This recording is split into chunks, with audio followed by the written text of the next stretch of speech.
야, 전용이, 오늘 우리 자리 바꾸는 날 맞지? 맞아. 이거는 같이 시작할 수 있을까? 짝은 안 돼도 앞줄이나 뒷줄에 앉았으면 좋겠다. 우리가 같이 붙어 앉는 확률이 어느 정도가 될까?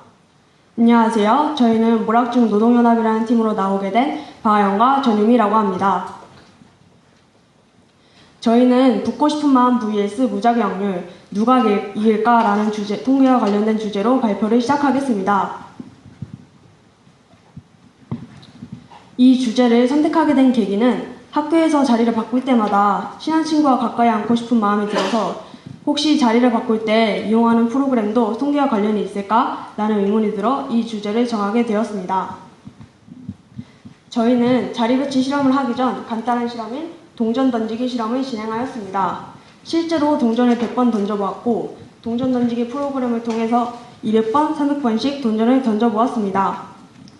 그 결과 실험을 반복할수록 앞면과 뒷면의 비율은 점점 50%에 가까워졌습니다. 두 번째는 아랍어 단어 퀴즈 실험입니다. 이해를 돕기 위해 퀴즈를 하나 준비해 보았는데요. 혹시 아영양 이 아랍어의 뜻을 아시나요?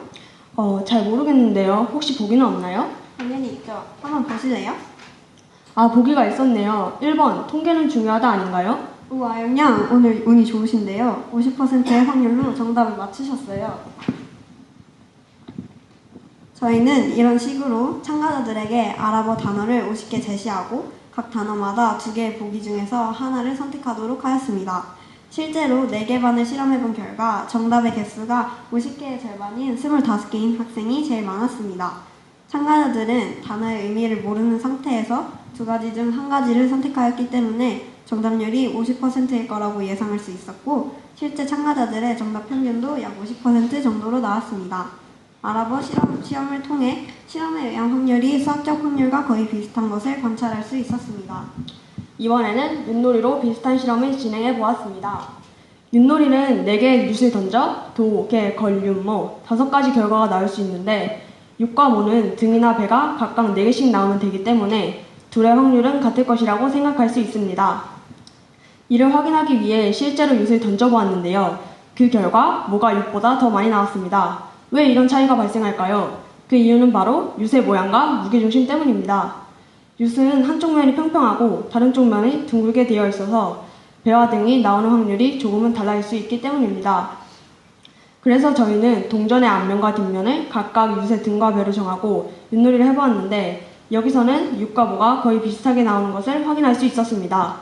다음은 주사위 1개를 던지는 실험을 진행해 보았습니다. 1부터 6까지의 숫자가 있는 주사위 1개를 던질 경우 각 숫자가 나올 확률은 모두 6분의 1, 약 16.7%로 같습니다. 저희는 실제로 이렇게 나오는지 확인하기 위해서 주사위 1개를 1200번 던지는 실험을 진행해 보았습니다. 그런데 3의 눈이 16보다 큰 20% 정도로 평균보다 조금 더 많이 나왔습니다. 그래서 추가로 3600번을 실험해 보았는데요. 그러니 3의 눈이 16%와 거의 비슷한 17.5% 정도로 나왔고 결국에 이 확률도 던지는 숫자가 많아질수록 점점 수학적 확률에 가까운 결과가 나타나는 것을 확인할 수 있었습니다.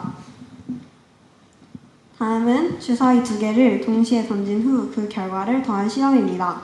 2개의 주사위를 던지면 나올 수 있는 전체 경우의 수는 6 곱하기 6해서 총 36가지인데요. 여기서 두 눈의 합이 2가 되는 경우는 1,1 하나뿐입니다. 따라서 그 확률은 36분의 1로 계산할 수 있습니다.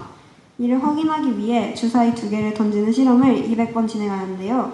그 결과 두 눈의 합이 2인 경우가 5번 나왔고 그 비율을 계산해보니 앞서 구한 수학적 확률과 거의 같다는 것을 확인할 수 있었습니다. 마지막으로 친구와의 자리 배치로 넘어가겠습니다. 저희는 학교에서 실제 사용하는 프로그램으로 실험을 해보았는데요. 자리를 바꾸는 실험을 100번, 200번, 300번 점차 여러 번 진행한 결과 주사위의 결과처럼 실험의 수가 많아질수록 친구와 근처에 앉을 확률이 16.33%에 가까워진다는 것을 알 수 있었습니다. 실험 이후 수학선생님께 문의해보았는데 계산해보면 16%가 맞다고 하셨습니다. 즉, 저희가 수학적으로 아직 계산하기 어려웠던 확률을 통계를 이용하여 찾을 수 있었습니다. 저희는 이번 발표를 준비하면서 통계가 단순한 숫자 계산이 아니라 데이터를 분석하고 궁금한 문제를 해결하는 데 유용한 도구임을 느끼게 되었습니다. 수학적으로 확인하기 어려운 확률을 여러 번의 실험을 통해 예측해 볼 수 있었고, 평소에 종종 하는 동전과 주사위 던지기, 윷놀이에도 통계가 들어있음을 알 수 있었습니다. 이처럼 통계가 우리의 실생활과 밀접하게 연결되어 있고, 통계를 알면 이러한 실생활의 상황을 더 잘 분석하고 예측할 수 있음을 알 수 있었습니다. 이것으로 발표를 마치겠습니다. 감사합니다.